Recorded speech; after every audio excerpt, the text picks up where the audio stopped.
React Native kao tehnologija, osobito u odnosu na neke druge JavaScript librarije, će vam dati određenu strukturu i pravila po kojima možete pisati svoj kod, ali isto tako ima neke stvari u njemu koje po defaultu, ako samo ostavite bez ikakve intervencije, će vam u nekakvim realnim projektima stvarati velike probleme.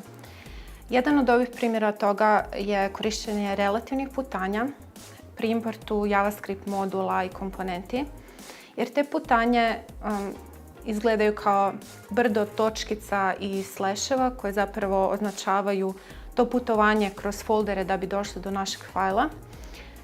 To nam zapravo ništa ne govori, developeri koji to gleda ništa neće reći gdje se taj fajl zapravo nalazi i u slučaju da mijenjate poziciju tog fajla unutar folder strukture, morat ćete updatati i sve reference na taj fajl, što oduzima jako puno vremena i pogodno je za nekakvu ljudsku grešku.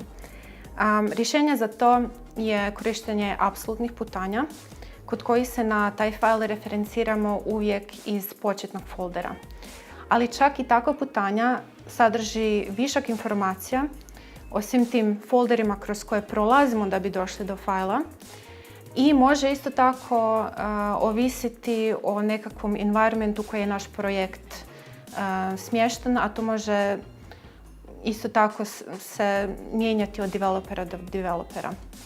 Za to je smišljeno puno rješenja, a nama u Five-u i na našim React Native projektima najviše smo nekako uspjeha imali sa idejom da se doda jedan ekstra package.json file unutar našeg source foldera u kojemu onda obilježimo nekakav alias koji označava taj folder. I onda se više ne moramo referencirati kroz sve te foldere, nego samo imamo nekakav kratak, simboličan naziv za taj folder. Nama, zbog nekakvih isto tako konflikata u namespace-u, do sada je najviše koristila tilda kao jedan kratak znak koji će nam označavati taj folder. Isto tako, napisano je puno Node pluginova koji rješavaju taj problem. Jedan od poznatijih je Babel plugin module resolver i njega koristi i Airbnb i jako dobro se slaže sa React Native-om. U slučaju da koristite Webpack kao svoj bundler, on ima još jednostavniju konfiguraciju gdje mu samo u tom config failu zapišete taj alias. Ali u svakom slučaju koje god da rješenje ćete izabrati od ponuđenih, takva nekakva manipulacija putanjama u projektu će vam inicijalno dovesti do nekakvih dodatnih problema sa svojim setupom projekta.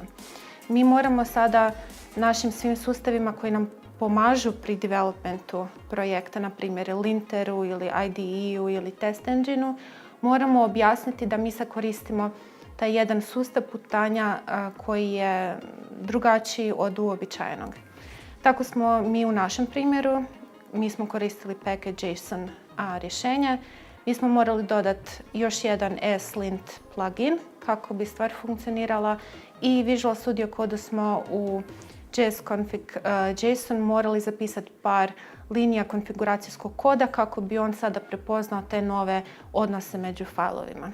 U slučaju da vas zanima još informacije na ovu temu, slobodno kliknite na link koji vam je tu ponuđen ili ako nas pratite preko YouTube-a, pogledajte ova dva videa.